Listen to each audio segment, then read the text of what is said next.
son 200 ilə bax, qaliblər var bir tərəfdə. Avropa, Amerika. Bu dəqiqə bunların çoxu ateist, deist və ya biraz keçmişdə xristiandır. Bunlar güclüdürlər.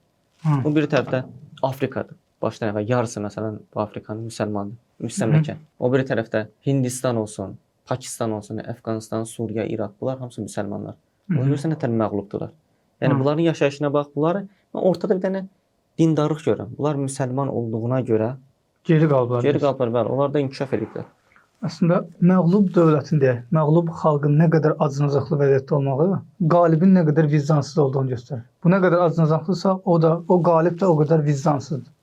Niyə görə? Çünki o onu artıq hökmdar orada odur da. Niyə bu qədər fərq var arada? Qaliblə məğlubun arasında niyə bu qədər fərq var? Fransa, Afrika deyək ha.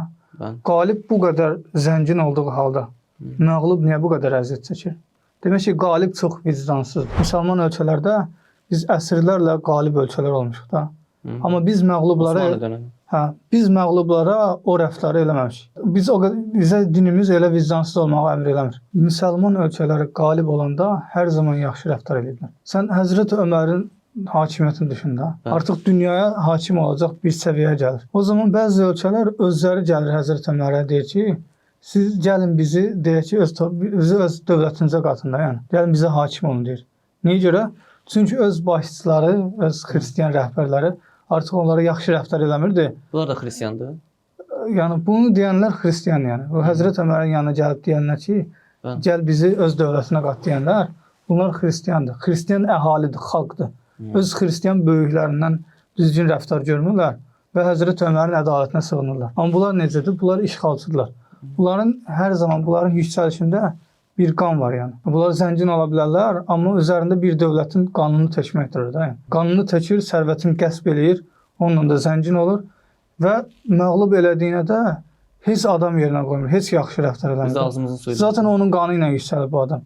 Yəni sən başqa uşaq qanları ilə sən altında Ferrari sürürsən də belə deyil. Bu nə qədər vicdandır. Burada vicdandan əsər əlamət yoxdur. Söhbət gedə bilməz burada. Ola bilər müsəlman tərəqqidə biraz geri qala bilər. Amma sən burada qalibin vicdansızlığını gör. Bir nümunə götürək də, yəni. 2 ailədir, mənim də uşağım var deyək ki, evladım var, sənin də evladın var. Məktəbə gedən evladlarımız var. Sən gedirsən, o birisi ailənin bütün fərdlərini öldürürsən, bir dənə yetim uşaq saxlayırsan, o zəngin ailənin də bütün var dövlətini götürürsən, öz uşaqları sən ondan dolandırırsan da deyək ki, öz uşağın yüksək mərtəbələrə qalxır, sən həmin o yetim uşağı da əzirsən. Sənin uşağın da daima onun evladın yanından keçəndə aşağılayır, daima aşağılayır. Halbuki sən onun malı ilə sən yüksək səviyyəyə çatdın da. Başdan ayağa insaniyyətə zidd nümunələrdir də bu. O zəngin uşağı da elm oxuyur, inkişaf edir. O bir də oxuya bilmir, zəif qalır. Nə ilə elm oxuyur?